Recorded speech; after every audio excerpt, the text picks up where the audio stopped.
E aí, chuchuzinhos do Papo de Gel, como é que estamos? Que coisa linda! Olha aí, pré-prova de geografia para o nosso Enem 2022, coisa luxuosa. Isso é luxo, tá?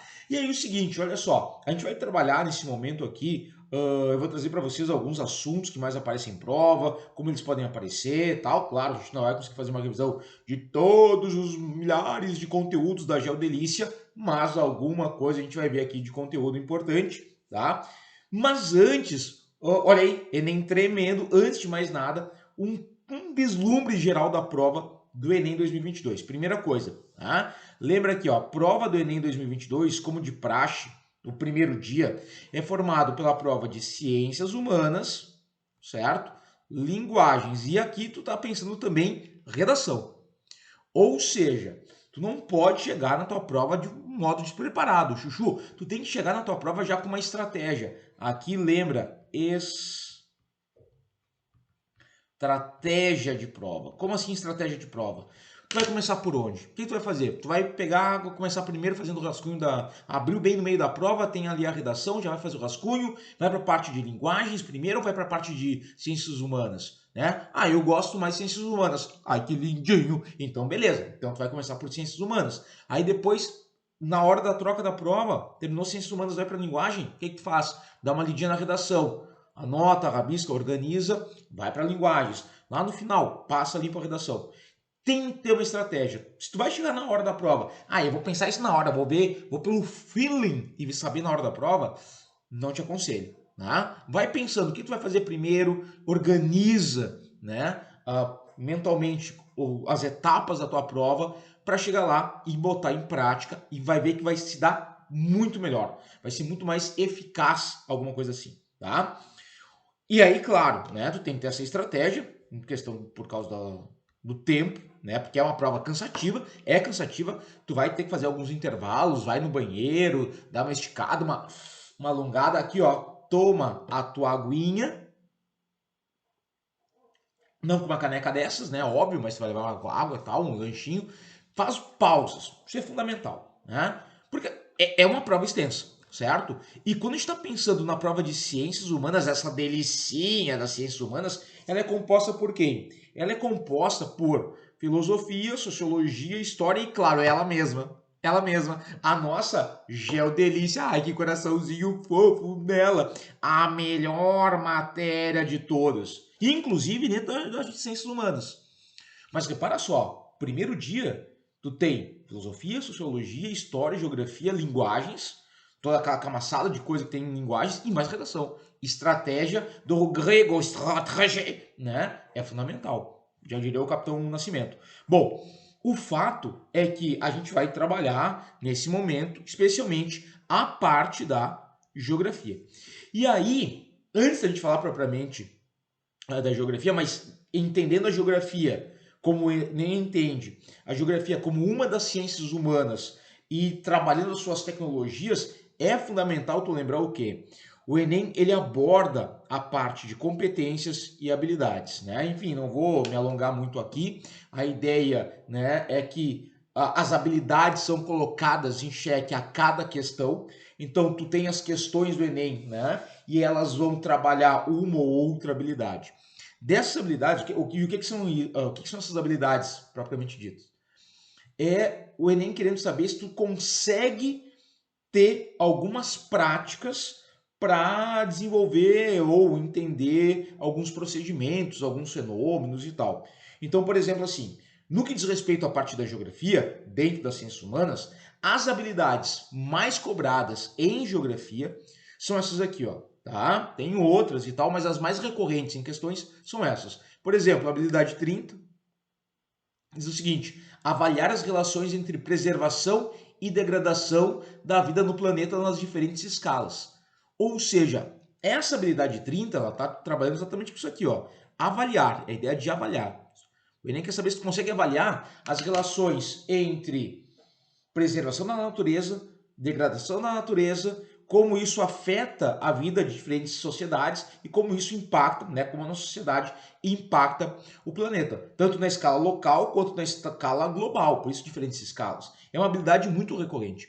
As questões que trabalham, ele abordam as questões ambientais, problemas ambientais, estão muitas vezes centradas em cima da habilidade 30, ou também, aqui ó, da habilidade 27 e 28.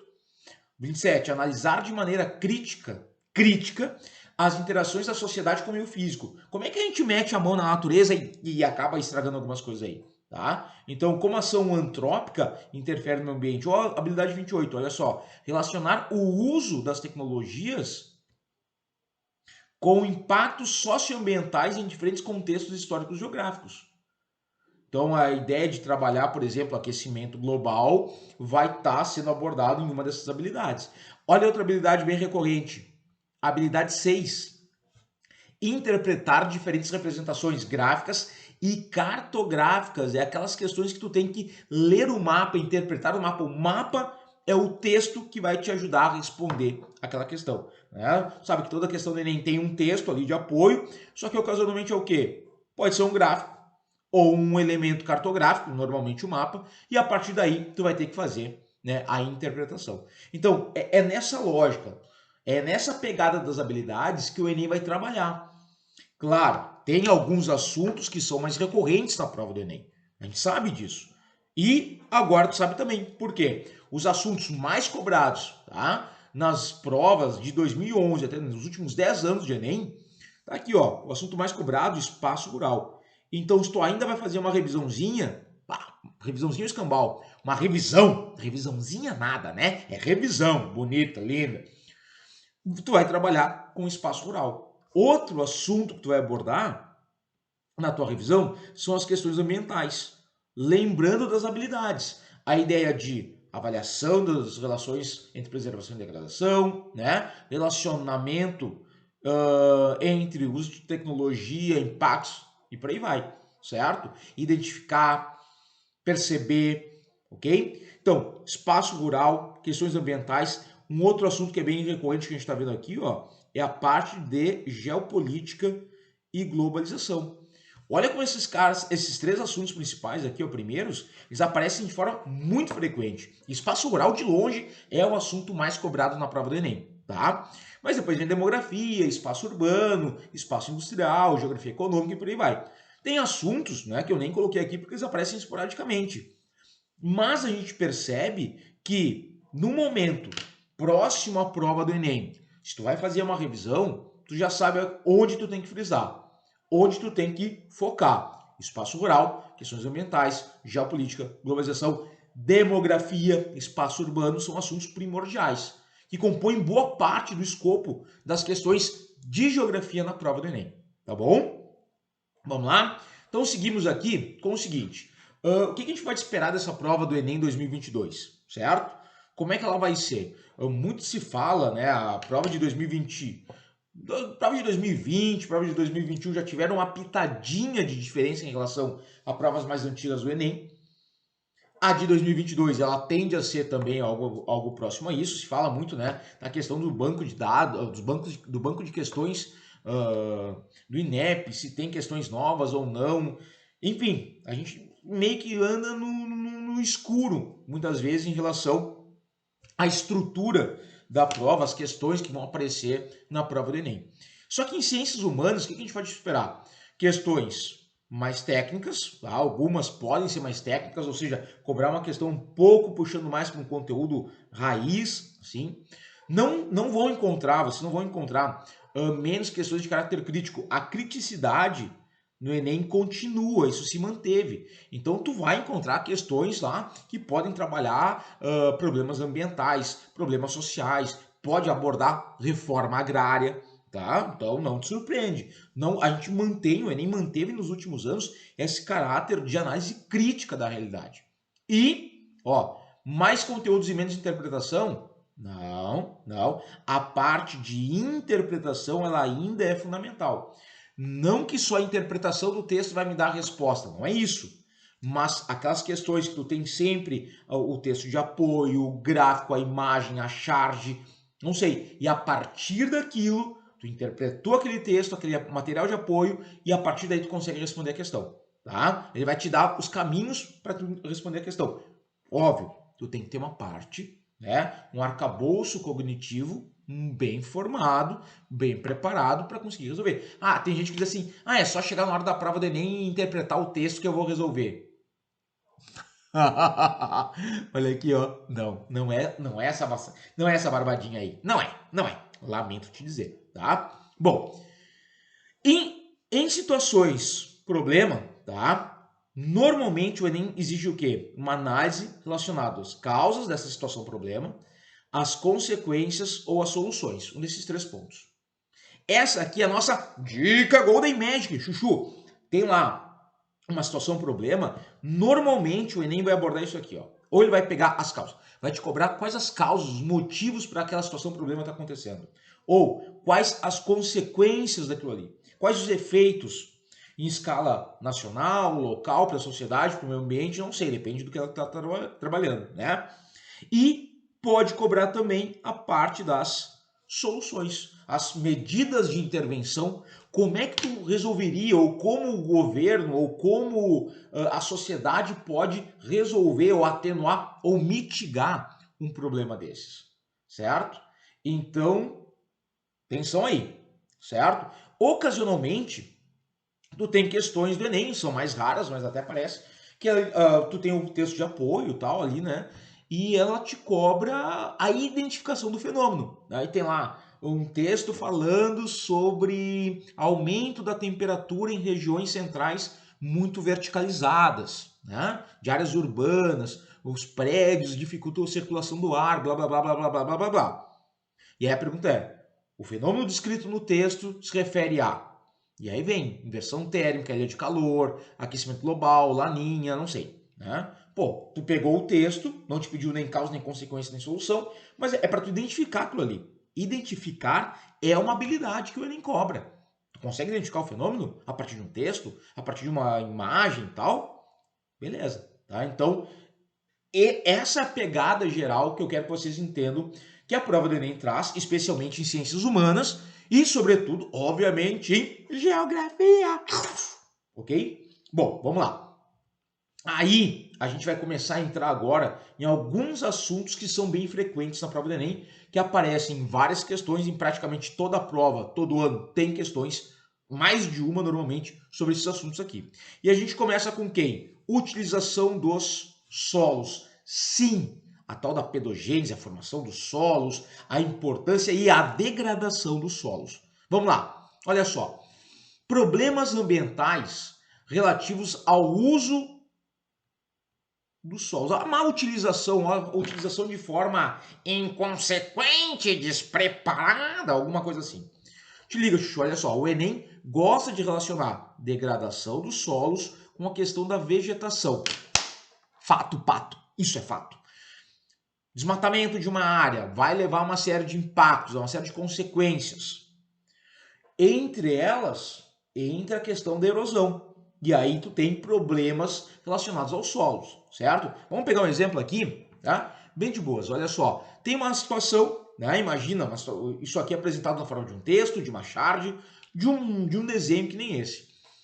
A gente tem um rio, né? Uma estrutura aqui com um rio no meio e essa mata ciliar. Mata ciliar ou mata de galeria não são a mesma coisa, mas normalmente elas aparecem nas margens do rio, tá? A mata ciliar ela tá mais espaçada, quando os rios são mais, o corpo de um rio é mais largo, então tu tem a mata ciliar na sua margem. Quando esse rio é mais estreito e essa mata que está nas margens do rio, ela forma uma galeria, aí tu vai dizer que é essa mata de galeria, obviamente pelo nome, tá? O que acontece? No momento que tu tem, por exemplo, por uma expansão urbana ou expansão agrícola, enfim, tu retira essa mata ciliar ou essa mata de galeria, tu está desmatando essa região aqui para fins de expansão urbana ou expansão da agropecuária, tu começa a alterar, olha aí, é o que a gente estava falando antes, né? Lá nas habilidades, analisar os impactos, perceber esses impactos, compreender essas relações entre sociedade e meio ambiente. Tudo isso é importante. São as habilidades que o Enem está cobrando de ti. tá? Então assim, ó, o cara retirou aqui, sei lá, para qual determinado fim, essa mata ciliar. A gente começa a ter um processo de intensificação da erosão nessa área, tá? Isso aqui ficou horrível, vou até apagar porque ficou chinelo demais, tá? A gente tem uma intensificação da erosão, aonde? Nessa área desmatada. A vegetação tem uma função fundamental que é fixar o solo. Claro, a gente está pensando em vegetação arbórea, a gente está pensando em árvores, árvores nativas e tal. A vegetação rasteira, a vegetação de gramíneas, não tem essa mesma capacidade de fixação do solo, de segurar o solo. Agora, uma árvore, bem altinha, ela sim, ela fixa esse solo. No momento que tu retira essa vegetação, a gente vai ter o quê? Olha só, essa área sendo erodida. Então, no momento de chuvas, por exemplo, o fluxo de água aumenta aqui no rio e essa água, com maior velocidade, maior intensidade, vai promover a erosão da margem. Olha só esse desenho depois.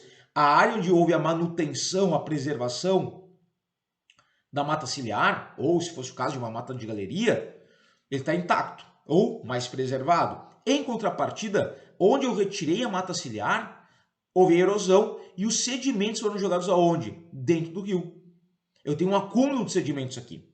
Uma parte desses sedimentos vão ser carregados, óbvio, né, o processo erosivo, mas uma parte vai ser depositado. E isso aqui vai me gerar um problema ambiental nos corpos hídricos, que é muito famoso, que é o tal do assoreamento. Né? Quando a gente deposita sedimentos dentro de um corpo d'água, pode ser um rio, um lago, uma lagoa, ocasionalmente em áreas marítimas isso também pode acontecer. O problema é que esse acúmulo de sedimentos, no momento de ápice de chuva, de intensificação das chuvas, o espaço que deveria ser ocupado por água está ocupado por sedimentos, por solo, né? E aí o que acontece? A tendência numa área assoreada é que o transbordamento de água seja mais intenso. E aí tu vai ter inundações, certo? Então é muito interessante perceber que esse desmatamento de uma mata ciliar, de uma mata de galeria, pode levar a uma série de problemas ambientais, como por exemplo, a erosão, associado a isso, assoreamento. Então olha as consequências do desmatamento da retirada da mata ciliar, tá? Lembrando, mata ciliar e mata de galeria são, olha aqui, APPs. O que é um APP? Área de preservação permanente, ou seja, no Código Florestal Brasileiro não pode botar a mão, tu não pode tirar mata ciliar nem mata de galeria. São uma das áreas de preservação ambiental que a gente vai ter, certo? Bom, seguindo aqui o que a gente estava falando, olha só, essa ilustração eu acho ela bem interessante aqui para entender um pouco do que a gente está falando, mas sobre um outro vislumbre, não pensando em assoreamento, margem de rio, mas uma encosta de morro, muito importante aqui, encosta de morro, a gente entende que no topo do morro tu ainda tem a vegetação, mas ao longo da encosta, essa vegetação foi retirada, a gente percebe isso porque o solo está exposto numa cor mais amarronzada, tá? O que acontece? No momento que eu tenho água da chuva caindo, essa água da chuva ela chega até a superfície, aí vale a pena lembrar um pouco do ciclo hidrológico, né? A questão da precipitação, essa água chega à superfície e ela começa a escoar. É o que a gente vai chamar de escoamento superficial. Certo? O escoamento superficial. Essa água desce. Se eu tenho uma vegetação nativa, cuida com o que eu vou dizer agora, tá? Pega a visão aqui. Eu tenho uma vegetação nativa, imagina que esse morro estava coberto de florestas. Ai, que coisa teteinha, que coisa linda. Essa água da chuva, ela cai, as raízes das árvores servem como um obstáculo para o escoamento superficial e ele vai, esse escoamento superficial vai diminuindo, né? A água desce com menor velocidade, o escoamento superficial não é tão intenso.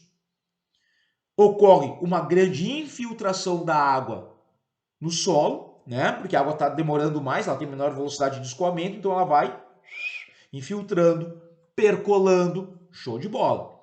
Se eu retirei a vegetação nativa, que é o caso da figura, o que a gente está vendo? A água ela vai descer com maior velocidade. O escoamento superficial ele é intensificado. Então, olha só, eu estou aumentando o meu escoamento superficial? Se a água está descendo com mais velocidade, com mais força, a erosão é maior. O poder erosivo dessa água descendo é maior. Saca? Então, muita atenção aí, tá?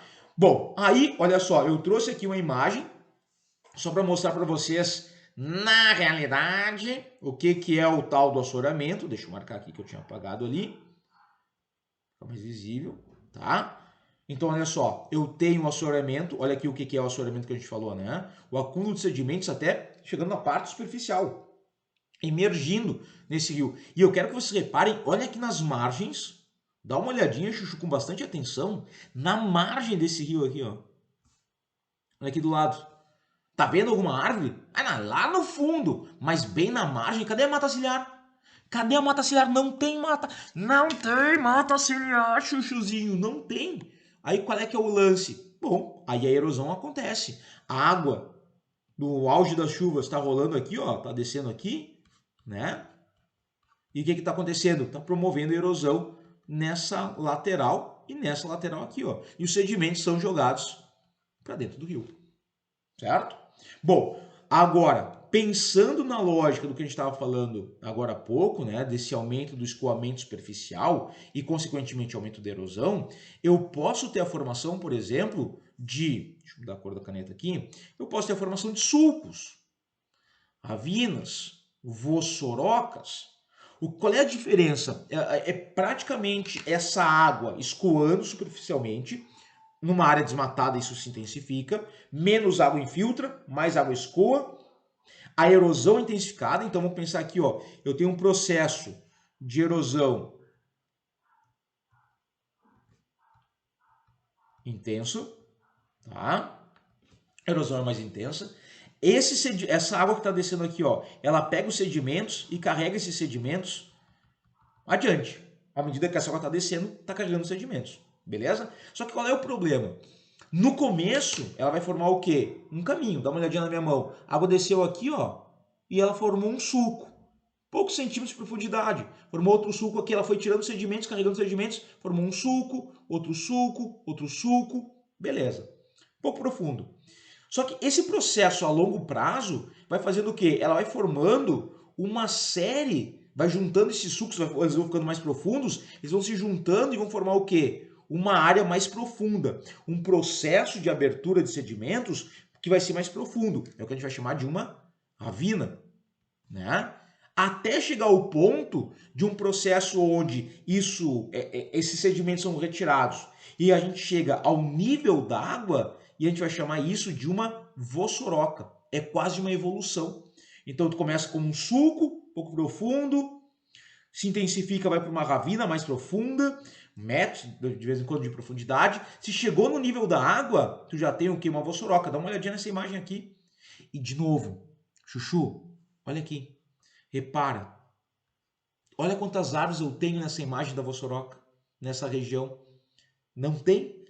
Ou seja, o processo erosivo se intensifica. E aí, quando chove, o que acontece? A água desce aqui assim, ó, com força, carrega esses sedimentos e vai levando sedimentos. Vem água daqui, ó, ela vai tirando o material aqui do lado, vai levando sedimentos morro abaixo. E eu tenho uma vossoroca, atingiu o nível da água. Repara, olha só como a gente saiu lá do desmatamento de uma área, e isso está levando uma série de consequências, sobretudo relacionadas à erosão. Isso pela falta de conhecimento técnico, às vezes de uma necessidade básica de plantio, né? Expansão da agricultura, expansão urbana, tem essas consequências aparecendo. Show de bola? Tem como resolver? Claro que a gente tem como resolver, sempre tem. Não, talvez não totalmente, mas tem como a gente mitigar esses problemas. A manutenção florestal é importante. Então, por exemplo, assim, aqui, né, a gente tem as chamadas APPs, que a gente falou antes, as áreas de preservação permanente. Topo de morro, montes, montanhas, serras, tem que sua vegetação preservada. As áreas de encostas, né, regiões com declive superior a 45 graus, tem que ter vegetação mantida, porque senão a gente vai, né, acabar tendo aquela lógica de aumentar o escoamento superficial, reduzir a infiltração e aumentar a erosão. Ó, mata ciliar, que a gente falou antes, né, e a vegetação em torno de nascentes também são áreas de preservação ambiental. Todos esses 4 casos que vocês estão vendo aqui são APPs. Mantendo ou conservando a vegetação nessas áreas, tu tá evitando os processos erosivos. Ai, é lindo demais! Então, lá na ideia das questões do Enem, que trabalham com soluções, medidas de intervenção, preservação florestal é um ponto importante. E está na legislação. Isso aqui é lei, Código Florestal Brasileiro. Tá? Outro exemplo, né, de medidas que a gente pode ter aqui é o plantio em curvas de nível, para dificultar tanto plantios em curva de nível, tá, quanto em terraceamento. Deixa eu colocar a imagem de terraceamento aqui. A lógica é o quê? É diminuir a velocidade de escoamento da água. Água escoando mais devagar, menor poder erosivo, né? E mais água infiltra. Então, por exemplo, um terraço, que nem esse aqui, ó, o que acontece? A água da chuva, ela cai aqui, aí ela inunda essa área do terraço, aí ela cai aqui, inunda essa área aqui, cai aqui, inunda, cai, inunda e ela se vai até lá embaixo. Sacou? O escoamento é lento. A erosão é menor. Esse é o lance. O plantio em curvas de nível, ele é mais ou menos parecido com isso, só que tu não tem os terraços, mas a ideia é dificultar o escoamento da água e a partir daí reduzir a erosão. E a lógica do plantio direto também. O plantio direto é uma prática agrícola em que tu mantém a vegetação ou cascas, enfim, vegetação, resquícios da vegetação após a colheita de uma área agrícola, e isso vai meio que criar, né, uma capa protetora para esse solo que está ali exposto, certo? Então são medidas. O Enem pode trabalhar com qualquer uma delas, né? Ele pode colocar o quê? Ele pode colocar uma imagem de uma curva de nível ou de um terraço, que nem esse que está aí aparecendo para vocês. E a partir daí dizer o seguinte: isso que você está aparecendo na imagem serve para quê? Tem qual finalidade? Entendeu? Beleza? Bom, ainda dentro da questão dos solos, né, e dos impactos dos recursos, dos impactos ambientais, dá para a gente pensar a lógica dos impactos relacionados aos recursos hídricos. Nessa aqui é muito barbada. Eu quero que você entenda o seguinte: olha só, o Enem ele trabalha muito com o ciclo hidrológico, mas o Enem cobra bastante assim, ó, as maneiras com que o ser humano, nós aqui, tá? A gente interfere nas etapas do ciclo hidrológico. Então, por exemplo, assim, como é que o ser humano consegue interferir na lógica da evaporação? A gente consegue? Como que a gente consegue interferir na evaporação? A gente consegue afetar. No momento que a gente está alterando as questões climáticas, a gente está alterando, né, a quantidade de corpos d'água em áreas continentais ou a temperatura desses corpos d'água, a evaporação pode ser intensificada ou não. A evapotranspiração, que é aquela umidade liberada pela vegetação, a gente consegue meter o bedelho? A gente consegue. Desmatamento reduz a evapotranspiração, né? Torna a região mais seca. A gente consegue interferir, sei lá, na questão do escoamento superficial, a gente está falando disso até agora. A gente consegue afetar a infiltração. Então, nessa lógica, entender como o ser humano afeta essas etapas. No que diz respeito aos solos, né, vale a pena entender essa parte da infiltração, essa parte do escoamento superficial e por aí vai. Show? Bom, aí também a parte dos recursos hídricos, o Enem gosta de trabalhar bastante, aí vamos pegar, não, ia ficar no azul, mas é muito azul aqui, né? Vamos pegar assim, olha, água, me deu sede agora, quero tomar uma aguinha, vai tomar uma aguinha, pega uma aguinha. Te hidrata, porque água é vida, vida é água. Onde tem água tem vida, tá? Alguns impactos que a gente vai ter na parte relacionada aos recursos hídricos, tá? Mas atenção, recursos hídricos superficiais. O que eu quero dizer com isso? Perdão, superficiais não. Ó, ratei. Errou, Rubinho! Eu queria falar continentais e pensei superficiais. Desculpa, mas porque superficial tá escrito aqui, né? É bem perdido das ventas. Recursos hídricos continentais. Agora sim. Bom, como assim? As águas continentais podem ser águas subterrâneas, os aquíferos, e aí eu coloquei aqui, né? Ou as águas superficiais, rios, lagos, lagoas, açudes e por aí vai. A interferência que a gente estava falando antes do ser humano, que o Enem gosta de cobrar, ver se tu sabe como é que o ser humano mete o bedelho ali na lógica do ciclo biológico, pode aparecer de várias maneiras. Inclusive com algumas consequências que a gente está vendo aqui. Por exemplo, tanto para a lógica das águas subterrâneas quanto para as águas superficiais, a superexplotação é um elemento bem interessante. Talvez o Enem não trabalhe com esse termo, superexplotação, mas trabalhe com a dinâmica, né, que se dá em torno desse conceito. Superexplotação, para quem não está ligado, é quando a gente vai ter um consumo de água muito acima da capacidade de recarga daquele corpo d'água, entendeu? Então, por exemplo, assim, pensando num aquífero, numa água subterrânea, né? A ideia de que a gente tem, basicamente, retirada d'água por poços artesianos, enfim, né? Outra maneira mais moderna, e a retirada de água é tão intensa desse aquífero que não dá tempo dele se recuperar naturalmente. Então eu tenho uma situação de superexplotação. Ou num rio, mesma coisa. Tu está drenando água num ritmo que esse rio não consegue se recuperar naturalmente. Então tu tem um problema. Tem como resolver? Claro que a gente tem, né? Sei lá, medições ou quantificação da retirada de água de acordo com o ritmo, a velocidade de recarga desse corpo d'água, né? Então obedecer os ritmos, políticas de controle de retirada de água, certo? Olha aqui, dentro das águas subterrâneas, a parte de contaminação. Então, assim, essas águas subterrâneas podem ser contaminadas por uma série de fatores, como lixo, tá ligado? O lixão a céu aberto, que é proibido no Brasil, mas tem ainda, porque aí tu vai ter a produção de chorume. Tá ligado o chorume, chuchuzinho? Aquele troço, aquela água podre, fedida que fica no lixo. Se tu tem um lixo orgânico em casa, tu deixa ali uma semana, primeiro, tu é relaxado, né? Uma semana de lixo orgânico ali já não, vai jogar fora. Mas se tu deixa, começa a criar um líquido fedido e tal, aquilo ali é o chorume.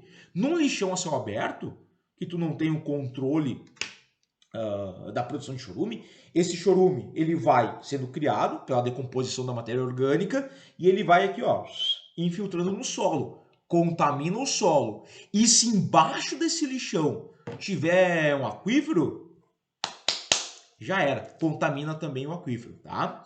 Depois a gente vai ter aqui, ó, os resíduos industriais, vazamento de resíduos industriais, podendo contaminar solo e águas subterrâneas, combustíveis, esgoto, cemitério. Em algumas áreas, cemitérios de grande porte podem acabar contaminando os recursos hídricos subterrâneos. Atividades agrícolas, e aí óbvio, né? A gente está pensando aqui na lógica dos agrotóxicos. Se tu quiser pensar, tá, em defensivos agrícolas, que é um outro termo para agrotóxico, pode pensar. Até pode ficar preparado para a prova, né? A prova trabalhou lá com agrotóxico, beleza, sabe o que é. Trabalhou com defensivo agrícola, mesma coisa que agrotóxico, nomezinho mais politicamente correto, né? E por conta de resíduos da mineração também. Combustíveis pesados, por exemplo, que tu pode ter uma contaminação tanto do solo quanto dessas águas subterrâneas. Show de bola? Então repara, isso, e aí tu tem como resolver, tem soluções, tem medidas de intervenção que podem ser feitas, controle, fiscalização. No caso do lixão, tu abandonar os lixões de forma efetiva e passar a depositar lixo em aterros sanitários, tudo isso influencia, ajuda a reduzir os problemas, né? A questão de esgoto, pô, tratamento de esgoto, a questão de, sei lá, atividades agrícolas, o uso mais racional desses defensivos agrícolas, parece, certo? Bom, no que diz respeito às águas superficiais, olha só, a gente também tem contaminação e elas vão se dar também pela questão de lixo, combustível, esgoto e tal. Praticamente isso aqui, essa lista se repete nas águas superficiais, tá? Ocorrência de inundações e alagamentos. A retificação, eu nem trabalhei algumas vezes já com a retificação e canalização de rios urbanos. Quando eu tenho um rio urbano e eu estou deixando ele mais retilíneo, eu estou tirando aquelas curvas que ele tem por causa da expansão urbana, né? A cidade cresce, a cidade não para, o de cima sobe. Errei a música. A cidade não para, a cidade só cresce. O de cima sobe. Tá certo. A cidade não para, a cidade só cresce, o de cima sobe e o de baixo desce. Ela estava certo, estou viajando na maionese. Mas o fato, ficar velho é complicado, viu? Já te prepara, vai chegar a tua vez. Mas o fato é que quando eu tenho uma área urbana, eu tenho uma área urbana em expansão, e eu tenho um rio cortando essa área urbana, e ele é um rio mais meânico, com curvas, a tendência é que pela pressão do crescimento urbano, esse rio seja, o leito desse rio seja corrigido, no sentido de tirar os meandros e tornar ele mais retilíneo. Talvez aí na tua cidade ou numa cidade que tu conheça, tu tenha visto já isso. Em São Paulo é muito comum, né? A gente tem vários rios urbanos na cidade de São Paulo que foram retificados. O problema, ou alguns até canalizados, o problema, por exemplo, é que isso acarreta. Aí agora, vamos fazer a setinha aqui, ó. Encostar bonitinho. O papai acarreta em inundações. Por quê? O rio mais retilíneo, quando chove muito, essa água tem uma velocidade de escoamento maior e a tendência é que a jusante do rio, ou seja, mais próxima, mais distante da foz, mais próxima perdão, mais distante da nascente, mais próximo da foz, a água transborde. Como ela está vindo com mais velocidade, não dá tempo dessa água escoar de forma natural e ela faz o quê? Vai para os lados. Se é uma área urbana, e geralmente a população mais pobre mora no entorno dessas regiões, né, desse leito de rio, a tendência é inundação dessas áreas. São áreas consideradas áreas de risco no meio urbano, tal qual áreas de encosta. Tá? O assoreamento é comum em áreas urbanas, em rios urbanos, né, corpos d'água urbanos. Eutrofização, que é a redução do oxigênio dissolvido na água, isso gera uma série de problemas, como por exemplo, a redução da fauna e da flora aquática e a acidificação desses corpos d'água. Por chuva ácida, pode acontecer por depósito de poluentes, resíduos industriais, podem aumentar a acidificação. E desses dois casos aqui, eu tenho, olha só, redução, tá, da biodiversidade, tanto de flora quanto de fauna aquática. Uma, no caso da eutrofização, porque tu reduz o oxigênio dissolvido na água, e na acidificação, porque a água fica mais ácida e, tipo, nem todo animal e planta aquática consegue sobreviver num ambiente mais ácido, tá bom? São problemas relacionados aos recursos hídricos. Bom, e aí, como é que isso já apareceu na prova do Enem? Vamos ver aqui, olha só. Vamos pegar aqui, tá? Enem 2017, segunda aplicação, a erosão laminar. O Enem já te trouxe aqui uma pergunta, tá? Já te trouxe um fenômeno, perdão. Erosão laminar. Erosão laminar é a água caindo na encosta de um morro, água da chuva, e a gente falou ali em escoamento superficial. E é isso. Essa água está escorrendo aqui, ó, na forma de uma lâmina d'água, tá? É o escoamento superficial. A erosão laminar tem origem na desagregação e movimentação de pequenas partículas do solo causadas pela ação da água. Para evitá-la, olha só, eu quero como resolver uma solução. Quero não, né? A questão o texto está me dizendo isso. Para evitá-la, deve-se eliminar o desprendimento causado pelas gotas das chuvas que golpeiam o terreno. Beleza. O processo erosivo descrito, escoamento superficial que leva a uma erosão laminar, no texto é minimizado. Opa! Chuchuzinho, olha só. Opa, deixa eu pegar aqui a caneta, tá? Eu estou pensando como é que eu vou minimizar esse processo erosivo. Ou seja, aqui a questão está me perguntando uma solução, uma medida de intervenção. Eu vou inserir inserção da pecuária extensiva, gado criado solto, liberado. Tipo, como é que isso vai me ajudar a evitar a erosão? Não, né? Então, tchau para ti.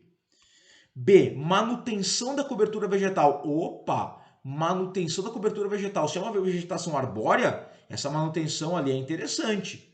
As árvores vão segurar essas gotas, vão dificultar o escoamento superficial, vão segurar a erosão laminar. Show de bola! Gostei da B. Olha C, alteração da declividade do relevo. Pô, mas aí é uma mão, né? Eu vou ter que alterar a declividade do relevo? Se é um morro, eu vou ter que fazer o quê? Vou ter que patrolar o relevo? Vou ter que patrolar aquele morro para deixar ele menos íngreme? Pô, mas aí haja grana. Não fecha muito bem, tá? construção de barreiras de contenção. A gente até tem os chamados muros de gabião, que são numa área de encosta, por exemplo, os caras colocam uns muros com pedras e tal, grade.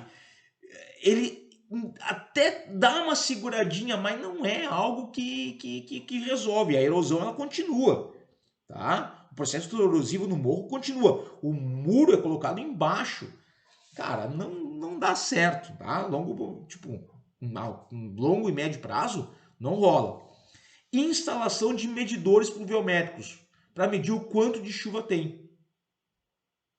Tá, eu sei que está chovendo mais ou menos. Como é que isso me ajuda a evitar a erosão? Não dá. Então a nossa resposta aqui, sem sombra de dúvida, é a letra B. Manutenção da cobertura vegetal. Olha só. Solução. Tá? Uma outra questão que tem aqui, essa aqui é linda, eu acho ela linda demais porque tem gráfico. E eu gosto de um gráfico. Repara, a dinâmica hidrológica expressa no gráfico, que dinâmica hidrológica é essa aqui, ó? Vamos dar uma olhadinha. Eu tenho aqui o tempo em horas no eixo X, né? Eu tenho aqui a taxa de precipitação no eixo Y. Então, olha só, 10, 20, 30, 40, 50, 60, então choveu bastante, né? E o quanto choveu em horas aqui, ó, em 1 hora, 2 horas, 3 horas, né? Beleza. E essas linhas que a gente está vendo aqui é o quê? A vazão em áreas urbanizadas. Vazão é o quê? É o quanto de água passa por um ponto específico. A vazão em áreas urbanizadas, repara, ela vai ser mais intensa no momento e depois despenca. Ou seja, em um curto espaço de tempo, olha só, choveu, logo em seguida eu tenho um volume de água bem elevado. Agora, em áreas não urbanizadas, e aí eu já penso, não urbanizado, teoricamente, eu tenho uma vegetação nativa ali, uma vegetação arbórea, né? O que acontece? Choveu, o pico de chuva foi aqui, ó, mas o tempo entre o pico de chuva e o aumento do fluxo de água foi maior. E repara, o fluxo de água não foi tão intenso numa área não urbanizada. Lindo. A dinâmica hidrológica expressa no gráfico demonstra o processo de urbanização promove, ou seja, uma consequência.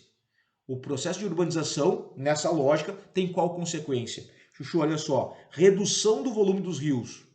Não, aumenta, né? Porque a área urbanizada é isso aqui, ó. Eu tenho um aumento do volume dos rios. Expansão do lençol freático. Mentira! Não é. Porque se eu tenho um escoamento superficial mais intenso, e isso está mostrado aqui, ó, por esse auge do pico de água, o meu escoamento é mais intenso, menos água infiltra. Então eu tenho uma retenção, uma redução do lençol freático. Letra C, diminuição do índice de chuvas. Não, isso aqui não está relacionado. Tchau pra ti. D, retração do nível dos reservatórios. Reservatório de água para armazenamento, para abastecimento. Como é que isso vai ser? Vou ter uma retração. Como é que isso implica em uma retração? Até não, né? Agora a letra E, ampliação do escoamento superficial. O escoamento superficial está mostrado aqui, ó. Nesse pico aqui. Mais intenso, mais rápido. Show de bola. Letra E. Lindo demais, chuchuzinho. Que baita questão, tá? Então, o que a gente está falando antes, né? É a questão da lógica de pensar sempre em causas, consequências, soluções, na questão do solo, recursos hídricos e por aí vai. Certo? Vamos lá? Vamos? Cansou? Faz uma pausa. Pausa o vídeo aí, vai dar uma esticada tal, porque aqui, ó, a gente vai longe ainda. A gente vai até mais umas 6 horas de pré-prova. Brincadeirinha! Espaço rural, que coisa linda! Chuchu, isso aqui é ouro! O Enem, o assunto mais cobrado em prova de Enem, a gente viu, né? Entrou um mosquitinho aqui, ó. É o assunto mais cobrado em prova de Enem, tá? Espaço rural. Então vamos lá. O que vale a pena lembrar sobre o espaço rural para o Enem? A diferença, né, no que a gente tem entre o sistema agropecuário extensivo e intensivo. Lembrando, o extensivo é aquele com menor poder aquisitivo, onde o produtor rural tem menos grana, e o intensivo é aquele que o cara tem mais grana. Bom, a partir daí tu vai pensar todo um contexto. Uma agropecuária extensiva, é uma agricultura familiar, né? Quando eu penso na agricultura extensiva, eu penso normalmente na agricultura familiar, é a família que administra a propriedade, sem muita tecnologia, técnicas mais tradicionais, é na enxada, no carro de boi, certo? Uma produção geralmente voltada para a subsistência ou para atender principalmente o mercado interno. Então, a agropecuária extensiva no Brasil é quem gera a maior parte dos alimentos que nós consumimos aqui no país, né? E como não tem muita grana, não tem muita tecnologia e a propriedade geralmente é pequena.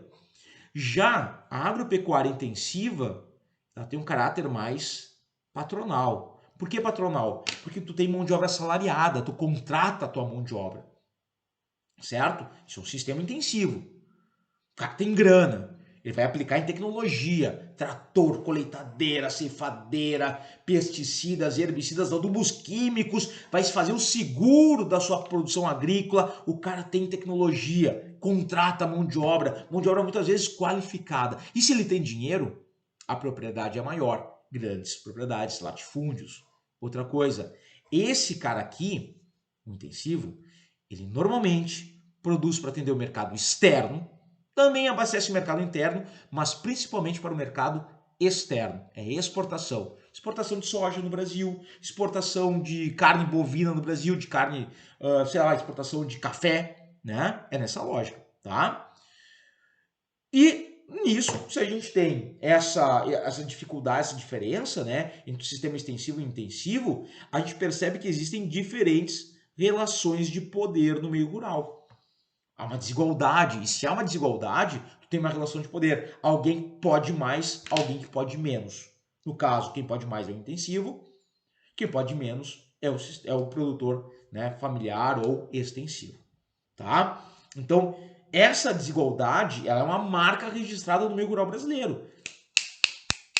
De muito tempo atrás. Não é de hoje. Isso aí faz parte da história do país. E falando em história do país, da história rural do país, não podia deixar de falar do sistema de plantation, que basicamente desenha muito da produção rural brasileira. Falou em sistema de plantation, vai lembrar de quem? Isso aqui, ó, dessa palavrinha Golden Magic aqui, ó, meleca, trazendo as principais características do sistema de plantation. Não foi implementado só no Brasil, tá? Faz parte da história de várias colônias europeias do século XVI, século XVII. Então, Brasil, Colômbia, países africanos, países asiáticos e por aí vai. Meleca, olha aí, o técnico da seleção, ex-técnico da seleção alemã de futebol, certo? Olha só, mas que mosquitinho chato. O que é o M do plantation? É monocultura, é um único gênero agrícola. Só um. Na época, sei lá, primeiro plantation no Brasil, cana-de-açúcar. Tu pegava, era só plantação de cana-de-açúcar em larga escala. Essa plantação era voltada para quê no Brasil? Para exportação, mandava para a Europa. O coroa português mandava tudo lá para a Europa e vendia na Europa e ganhava grana em cima disso. Para otimizar essa exploração, e aí essa palavra é importante, exploração. O sistema de plantation é um sistema de exploração das colônias, tá? Tu tinha que ter grandes propriedades. Então o L é de latifúndio. Olha a história rural do Brasil. Hoje o Brasil tem uma concentração de terra muito grande. Muitos desenham em cima do que muito dessa concentração de terras atual se deve ao sistema de plantation implementado no território brasileiro, tá? Na época se utilizava a mão de obra mais barata, mão de obra escrava. Então, monoculturas para exportação em latifúndios com mão de obra escravocrata. E o C e o A são os principais produtos cultivados no Brasil a partir do sistema de plantation. A gente tem a cana de açúcar e vírgula, café. Só assim para fechar a meleca, tá? Então, café e cana-de-açúcar, os dois principais sistemas, os dois principais produtos agrícolas ou ciclos agrícolas que a gente vai ter pautado no sistema de plantation, a monocultura exportadora em latifúndio, utilizando volumosa mão de obra escrava, tá? Outro ponto importante aqui que a gente pode pensar, não só levando em consideração a escala nacional, mas pensando em escala global, é a Revolução Verde. O que a gente entende como Revolução Verde? O momento ali na década de 50, 60 do século passado, em que técnicas mais modernas, tecnologias mais modernas, né, são introduzidas na prática rural dos países desenvolvidos. Essas práticas, essas tecnologias modernas vêm da onde? Dos países desenvolvidos. Vêm dos Estados Unidos, nações europeias, até mesmo do Japão. E essas práticas são introduzidas nos países, em alguns países desenvolvidos, para ampliar a produção rural nessas áreas. É nesse contexto que o Brasil se torna um grande produtor de commodities, né, de produtos agrícolas. Exporta hoje, né, bastante disso. Soja, por exemplo. Então, é interessante como a Revolução Verde ela modificou a situação do campo em vários países desenvolvidos. Por exemplo, no Brasil, é a partir da Revolução Verde no Brasil que a gente começa a ter essa desigualdade entre o sistema extensivo e intensivo se tornando mais significativa. Porque tem uma galera, tem uma série de produtores rurais, muitas vezes herdeiros do sistema de... Opa, coloquei a setinha ao contrário. Herdeiros do sistema de plantation, que vão ter a grana suficiente para vivenciar essas tecnologias, comprar essas tecnologias, aplicar essas técnicas mais modernas que chegaram com a Revolução Verde, tá? E a desigualdade no meio rural brasileiro só faz crescer. Essa Revolução Verde está vinculada então à modernização rural, que também não é homogênea em todos os lugares, e também está relacionado com o quê? O famoso agronegócio, né? Essa cadeia produtiva relacionada ao setor agropecuário. Então, o agronegócio envolve uma série de atividades, setor secundário, do setor terciário, e que giram, estão orbitando, né, a agricultura e a pecuária. Eu vou comer esse mosquitinho aqui. Não, então podia vir outra hora, né, mosquito? Bem no meio da minha aula. Valeu. Vai ser minha janta, tá? Bom, mas pensando em Brasil, dá uma olhadinha aqui, ó. Olha o que a gente falou, eu falei para vocês antes. A ideia de que essa modernização rural ela não é homogênea, sobretudo no Brasil, tá? A gente tem uma desigualdade no que diz respeito ao acesso à tecnologia no país. Aí eu peguei esse mapa aqui, ele está mostrando o quê? Olha só, bem aqui em cima no canto direito, título do mapa, tratores, implementos e máquinas de 2017 no meio rural brasileiro.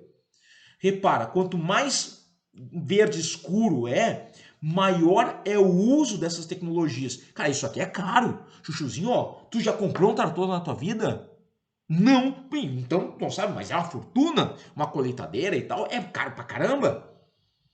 Tem que ter grana. E aí o que a gente percebe? Há regiões em que essas tecnologias são mais utilizadas, onde está verde mais escuro. Em outras áreas, essas tecnologias não são tão utilizadas. Então a gente percebe essa oposição entre a agricultura extensiva e intensiva que nós mencionamos antes. A gente percebe a influência da Revolução Verde como algo que gera desigualdades no acesso à tecnologia e, consequentemente, desigualdades econômicas no meio rural brasileiro, tá? Bom, para a gente fechar essa parte aqui, muito importante. O Enem já trabalhou várias vezes. Não com esse termo, avanço da... A pergunta agora é sobre o avanço da fronteira agrícola. Não, o Enem é mais elegante que isso. Ele é mais show, tá? Ele vai trabalhar como? Ele vai falar das consequências, ele apresenta uma consequência da fronteira, do avanço da fronteira agrícola. E ele quer saber de ti o quê? As causas. Ele quer saber o seguinte, por que isso aconteceu? Quais os impactos desses avanços, entendeu? Então, o Enem sempre vai te trazer aquele problema, aquela situação problema que a gente falou antes, né? E a partir daí ele vai te cobrar o quê? E também dentro dessa lógica. Tem lá um texto falando sobre a ocupação de novas áreas rurais na região norte, na região amazônica. Pô, isso é avanço da fronteira agrícola. Quais as causas? Quais as consequências? Tá? Então, por exemplo, assim, o primeiro avanço que a gente vai ter da fronteira agrícola vai ser nos anos 60 e 70 do século passado. Tá? Esse primeiro avanço é em direção à região centro-oeste. Em direção à região centro-oeste. Ou seja, a gente tinha, deixa eu fazer aqui, ó, essa área que eu estou pintando aqui, vou fazer ela numa cor que vai aparecer, um roxito. Ó, essa área mais litorânea é uma área de produção rural tradicional. Ciclo da cana-de-açúcar, ciclo do café, se deram basicamente aonde? Aqui. Boa parte da pecuária brasileira vai se dar aonde? No início, nessa região mais litorânea, mais a leste do país. O fato é que Nesse momento da década de 60 e 70, a gente tem um avanço dessa produção rural em direção ao quê? Sobretudo em direção à região do centro-oeste. Aqui, esse avanço se dá pela produção, pelo cultivo da soja e pela pecuária, tá? Os dois principais motivadores.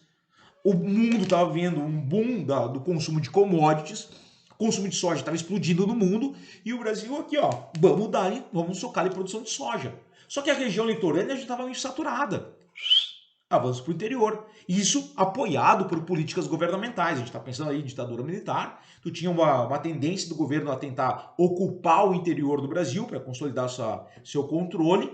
Então, a gente tem um fomento governamental, um incentivo estrangeiro no aumento do consumo de commodities, e a soja vai ser o carro-chefe para a expansão da área agrícola na direção da região centro-oeste.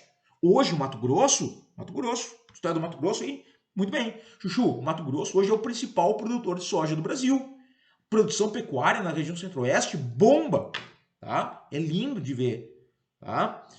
Agora, não para por aí. A gente vai ter um outro momento. Na década de 90 e nos anos 2000, a gente vai ter um novo avanço da fronteira agrícola, certo? Esse novo avanço vai se dar em direção ao quê? Ao norte e ao nordeste. Aqui, colocar o NE, ó, nordeste, formando a região, talvez a mais nova, né, menina dos olhos do setor do agronegócio, que é o Mapitoba. Nesse caso aqui da região norte, a gente vai ter uma expansão puxada também pela soja, mas hoje muito mais pela pecuária. Hoje a produção de gado na região amazônica é fundamental. Então vamos fazer aqui, ó, fazer o risquinho aqui, tá? Ó, anos 90 em direção à Amazônia e mais recentemente, anos 2000, em direção ao Nordeste, tá? Bom, aí o que acontece? Na região amazônica, a gente tem um impacto bem severo, que é a intensificação do desmatamento na floresta, né? A gente vai ter o chamado arco do desmatamento, que é a área de maior degradação da floresta amazônica, que é exatamente uma consequência da expansão da área agrícola. Claro, né? A gente tem área de mineração, tem projetos de ocupação e tal, mas a expansão agrícola ela vai ser bem impactante. E muito puxado no primeiro momento pela produção de soja, mas mais recentemente a floresta amazônica é colocada abaixo para substituição por área de pastagem para gado, pecuária. E que vai ser mandada, essa carne vai ser mandada para o mercado externo, ok? A mesma lógica que a gente está falando agora da floresta amazônica, nos anos 60 e 70, foi com o cerrado. O cerrado brasileiro, tá, aquela vegetação linda, maravilhosa, né? Que a gente tem no coração do Brasil, a maior parte dele já foi substituído por áreas ou agrícolas, né? Produção de soja, algodão e tal, ou para fins de pecuária. Mais de 60%, né, do cerrado já foi substituído por áreas agrícolas. Então a gente percebe que uma consequência que o Enem pode trabalhar, esses avanços, é o impacto. Nossa, deu alto isso aqui. É o impacto sobre. A degradação dos biomas nacionais. Do Cerrado. Pô, a Mata Atlântica foi a primeira a ir para a banha por conta dessas produções agrícolas. Depois Cerrado, o Pampa, na região sul, no Rio Grande do Sul, também sofre o impacto da pecuária e por aí vai. A Amazônia hoje é uma área que vem sendo muito sofrida em função disso, tá? Mas para a gente terminar aqui, ó, a parte do Mapitoba. Não tá ali. Chuchu, tu nunca ouviu falar em Mapitoba? Olha só, é a região do Maranhão, Piauí, Tocantins e Bahia. Mapitoba, Matopiba, tá pegando mais ou menos essa área aqui, ó. Tá? É essa área. É a grande nova fronteira agrícola brasileira. E a partir do momento que essa área ela começa a se modernizar, é uma agricultura moderna. Moderna. Então tu vai ver um verde mais escuro aqui, ó. Cidades do agronegócio se fortalecem, tu tem um enriquecimento, tu começa a organizar a infraestrutura para escoar a produção. Então, por exemplo, a gente vai ter o porto de São Luís do Maranhão que ganha força à medida que boa parte da soja produzida no Mapitoba vem até aqui para depois ser, ó, exportado, né? Então tem toda uma dinâmica de construção de infraestrutura para escoamento da soja. Da mesma forma que a gente teve aqui no Centro-Oeste, né? Estradas, ferrovias, hidrovias sendo construídas aqui para escoar a produção de soja em direção ao oceano, certo?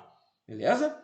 Bom, chuchuzitos, Para a gente finalizar a parte de espaço rural, né? Lembra, a gente tem uma concentração histórica da terra, formada muito, né, lá no início pela questão das capitanias hereditárias e sistema de cismarias. É quando a gente tem a primeira estrutura fundiária brasileira, pautada pela concentração, pelo latifúndio, muita terra para pouca gente. Durante os ciclos agrícolas brasileiros, isso vai se avolumar, porque eles são pautados nas plantations, ou plantations, para quem prefere falar assim, né? A Lei de Terras de 1850 corrobora isso. A Lei de Terras foi uma lei criada, ela dava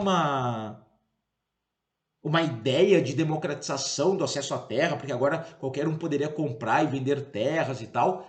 Mas na época, metade do século XIX, quem é que tinha condições de comprar terra no Brasil? Só barões do café, senhores de engenho, grandes latifundiários, grandes pecuaristas, que era a galera que já tinha grana, né? Então esse pessoal tá ali, ó, comprando terra a rodo. Agora, aquela população mais pobre, o escravo que estava sendo liberto, esse cara não tinha grana. Muito imigrante europeu que está vindo para cá para ser mão de obra salariada, não tinha grana para comprar terra. Então, a lei de terras ela dá uma ilusão de democratização do acesso à terra, mas que é uma pura mentira, porque ela não efetiva isso. Tu continua tendo uma manutenção da terra nas mãos de uma elite, de uma oligarquia agrária, tá? E olha só, aqui eu vou até colocar aqui que eu não coloquei a data, rateei, viajei na maionese, 1950, é a partir daqui que o Brasil vai, opa, que o Brasil vai vivenciar o quê? A sua Revolução Verde. Tecnologia chegando para nós aqui, tá? Dá uma olhadinha nesse mapa. Olha só, a concentração de terra na tua cara, chuchu.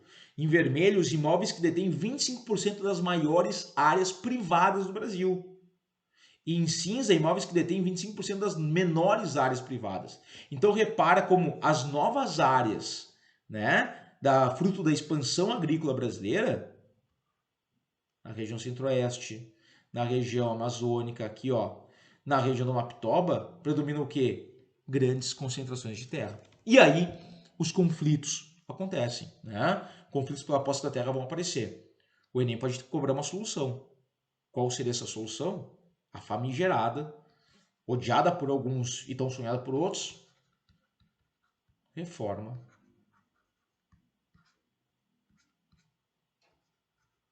agrária. Ô, minha letra não é tão feia assim, tá? É porque escrever aqui é complicado para mim. Minha letra é bem bonitinha, tá? Parece letra de médico. Tá aí, concentração de terras. O Enem pode trazer isso. Vai falar da concentração de terras, vai te dar um gráfico, vai te trazer um texto e vai te cobrar o quê? Sei lá, o histórico disso. Ah, o processo de plantation vai trazer características das sesmarias, como a lei de terras interferiu, né? Vai te cobrar uma solução, que é a reforma agrária. É isso, tá bom? Chuchus, olha só como já apareceu. Como é que a gente já viu isso? Na parte na parte relacionada, então, a essa lógica aí do espaço rural. Ó. A expansão da fronteira agrícola, avanço da fronteira agrícola, né? Chega ao semiárido, próximo ao Mapitoba, do nordeste do Brasil, com a implantação de empresas transnacionais e nacionais que, beneficiando-se do fácil acesso à terra, não é só acesso à terra, terra e água. Porque como é que tu vai plantar? Como é que tem uma produção agrícola em larga escala no semiárido se ele é semiárido? Irrigação artificial. Tem que ter grana para isso. Tem que ter grana. E é intensivo. Se voltam especialmente para a fruticultura, olha aqui, ó, irrigada e cultivo de camarão. O modelo de produção do hidronegócio caracteriza-se pelo cultivo em extensas áreas, olha o latifúndio, antecedido pelo desmatamento e consequente comprometimento da biodiversidade. Pô, se tu tá pegando desmatamento na região do semiárido, tá botando abaixo o quê? Caatinga e talvez uma parte ali do cerrado, né, na divisa com o cerrado, tá?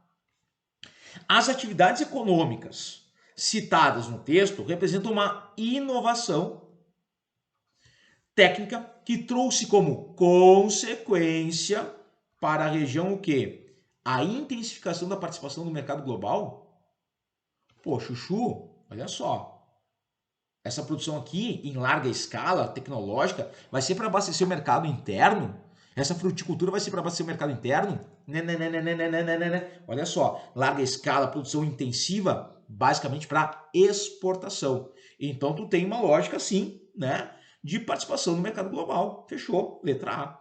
Olha a letra B, ampliação do processo de redistribuição fundiária. Redistribuição fundiária é o quê? Reforma agrária. Ampliação do processo de reforma agrária, é o que está dizendo a B. Só apareceu no texto? Não. C. Valorização da diversidade biológica. Da onde? Se eu estou desmatando uma área de caatinga, de cerrado, como é que estou valorizando a diversidade biológica? Não estou botando abaixo a diversidade biológica. D. Implementação do cultivo orgânico. Geralmente a produção orgânica está no pequeno produtor rural, tá? É no pequeno produtor, na agricultura familiar, que a gente vê muito mais da agricultura orgânica. Então, tchau. Letra E, expansão da agricultura familiar. Não. Se é grande propriedade, né, irrigada, é coisa da grana, não é agricultura patronal. Então, a nossa resposta é a letra A. Que questãozinha linda, hein? Senem 2017 aí veio com tudo. Olha aí, mais uma dele, tá? Segunda aplicação. Os produtores de Nova Europa, São Paulo, estão insatisfeitos com a proibição da queima e do corte manual da cana. Que começou, aliás, São Paulo é o estado com a maior produção de cana-de-açúcar do Brasil hoje, hein? Loucura. Que começou no sábado, 1º de março de 2014, em todo o estado de São Paulo. Para eles, a produção se torna inviável, já que uma máquina chega a custar 800 mil reais e o preço de corte dobraria. Além disso, a mecanização cortou milhares de postos de trabalho. Galera que vai fazer o quê? Êxodo rural, vai para cidades. Já pega, tá? A proibição imposta aos produtores da cana-de-açúcar, então das queimadas, né, e do corte manual, tem como objetivo o quê? Qual seria a consequência? Restringir o fluxo migratório e o povoamento da região. Pô, mas se essa galera tá perdendo emprego, né? Bom, restringir o fluxo migratório e o povoamento da região, não vai restringir, né? Não vai restringir o fluxo migratório e não vai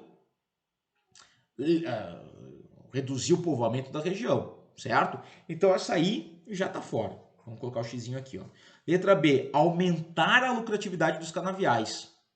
Não, porque assim, ó, os caras estão dizendo que é bem o contrário, né? Vai aumentar o custo.